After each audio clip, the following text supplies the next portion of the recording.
ఇవ్వడానికి ఇబ్బంది ప్యారలల్గా ఈ మంత్రి నుంచి ఆరు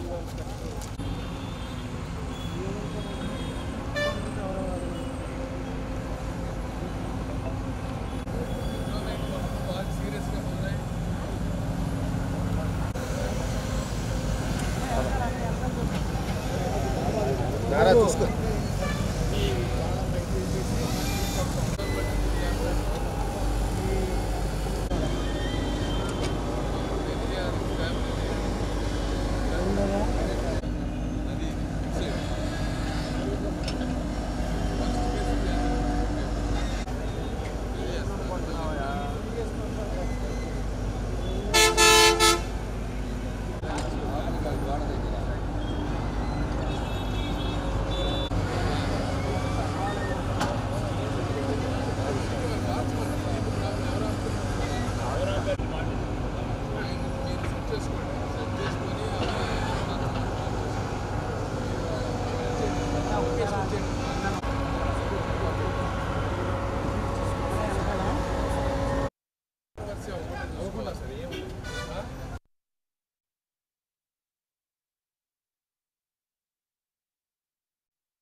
ఆల్రెడీ పగలగొట్టి కట్టారు లోపల కాంపౌండ్ వాళ్ళు కట్టారు ఈ వాళ్ళు తీసేయటమే తీసేస్తారు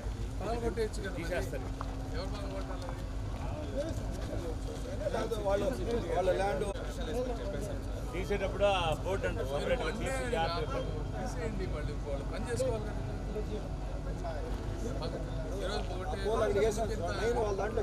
చేసేస్తే వాళ్ళు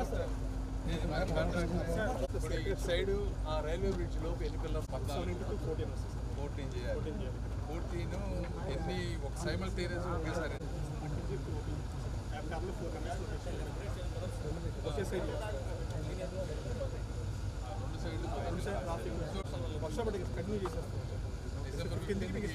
ఫౌండేషన్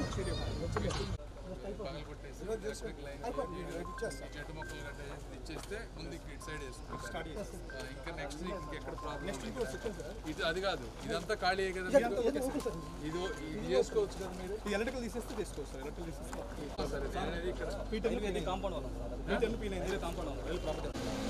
కాంపౌండ్ వాల్ కొట్టాలంటే ఎవరు కొట్టాలి మీరే కొట్టాలి వాళ్ళకి ఒకసారి మళ్ళీ కొట్టేద్దాం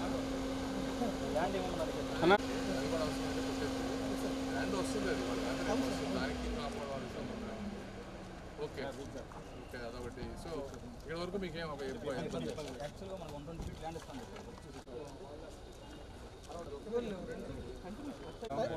రైల్వే వాళ్ళకి చెప్పి ఎక్స్చేంజ్ నడుస్తుంది మేము కాంపౌండ్ వాళ్ళ వరకు కొట్టేసుకుంటాము మీకు అది పరిస్థితుల్లో వస్తుంది వర్క్కి ఇబ్బంది అవుతుందని ఒక మాట చెప్తున్నాను చెప్పి ఓకే అంటే అందరికీ ధన్యవాదాలు. గుంటూరులో జరుగుతున్నటువంటి ఇన్ఫ్రాస్ట్రక్చర్ ప్రాజెక్ట్స్లో రొటీన్ రివ్యూలో పార్ట్ ఇది. పొద్దున ఇప్పుడు ఇక్కడ వచ్చే ముందు మిర్చియాడ్ ఫ్లైఓవర్ చూసి వచ్చాం. అక్కడ కూడా వర్క్ ఫాస్ట్గా ఉంది. జనవరి 1st, 2nd వీక్ కల్లా 2 పిల్లర్లు అయిపోయి గడ్డర్స్ వేసి ట్రాఫిక్ వెళ్ళే విధంగా చేస్తూ అన్నారు. సో దానికి విగ్రహం కొద్దిగా అడ్డగుంటే దాన్ని అన్నగారి విగ్రహాన్ని కొంచెం వెనక్కి పెట్టే విధంగా దానికి ఒక గైడెన్స్ ఇచ్చాము. సో అది జనవరి 15కి అయిపోతుంది. అదేవిధంగా శంకర్ విలాస్ బ్రిడ్జ్ వచ్చేటప్పటికి ఇప్పుడుకి ఇక్కడ టోటల్గా ఇంకొక 7 పిల్లర్స్ రావాలి. ఇక్కడ ఉన్నటువంటి ఈ కాంపౌండ్ వాల్ ఒకటి అడ్డం ఉంది, చెట్లు ఒకటి, కరెంట్ లైన్స్ ఇక్కడ కొన్ని ఇష్యూస్ ఉన్నాయి. ఇవన్నీ కూడా 2-3 రోజుల్లో క్లియర్ చేస్తానని చెప్తా ఉన్నారు. ఏదేమైనా ఇటు సైడు ఈ రైల్వే ట్రాక్ ఇటు సైడ్ మొత్తం కూడా డిసెంబర్ 15th డిసెంబర్ జీజీ ఇటు సైడు డిసెంబర్ 15th కల్లా ఈ పిల్లర్స్ అన్నీ అయిపోతాయి. ఎందుకంటే లాస్ట్ 3 months ఎప్పుడు లేనంత వర్షాలు పడ్డప్పుడల్లా వాటర్ వెళ్ళటం, లోపలికి మళ్ళీ వాటర్ అంతా తీయటం, దానివల్ల అనుకున్న దానికంటే మాకు ఒక 1 month బిహైండ్ ఉన్నాం.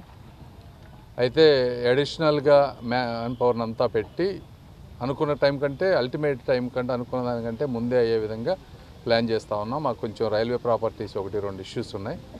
రైల్వే బోర్డు వరకు వెళ్ళినాయి, మేము ఫాలో అప్ చేస్తూ ఉన్నాం ఢిల్లీలో. అది రాగానే ఆ కాంపౌండ్ వాళ్ళు కూడా తీసేస్తే ఇటు సైడ్ అంతా మాకు క్లియర్ అయిపోతుంది. తర్వాత అటు సైడ్ ఇంకొన్ని ఇష్యూస్ ఉన్నాయి, ఇంకా కొంతమంది ప్రాపర్టీస్ ఇవ్వాల్సిన వాళ్ళు ఉన్నారు. మీరందరూ కూడా ఒకసారి పాత్రికేయులు అందరూ కూడా వాళ్ళందరినీ కన్విన్స్ చేయాలని మీ అందరిని నేను కోరుకుంటా ఉన్నా. మ్యాక్సిమం మేము ట్రై చేస్తూ ఉన్నాం. మేయర్ గారు, కమిషనర్ గారు 1కి 10 సార్లు మీటింగులు పెడతా ఉన్నారు వాళ్ళతోటి. అయినా ఇంకా కొంతమంది ఇవ్వాల్సింది ఉంది. వాళ్ళకి లేనిపోని ఎక్స్పెక్టేషన్స్ క్రియేట్ చేయటం, అపోహలు క్రియేట్ చేయటం చేస్తూ ఉన్నారు. నగరంలో ఉన్నటువంటి ప్రజలందరూ కూడా దయచేసి మీరు కూడా ఈ విషయాన్ని అర్థం చేసుకొని మీ స్థాయిలో మీరు కూడా ఏదన్నా వాళ్ళతో మాట్లాడితే బాగుంటుంది అనేది మా ఉద్దేశం. థ్యాంక్ యూ అమ్మా.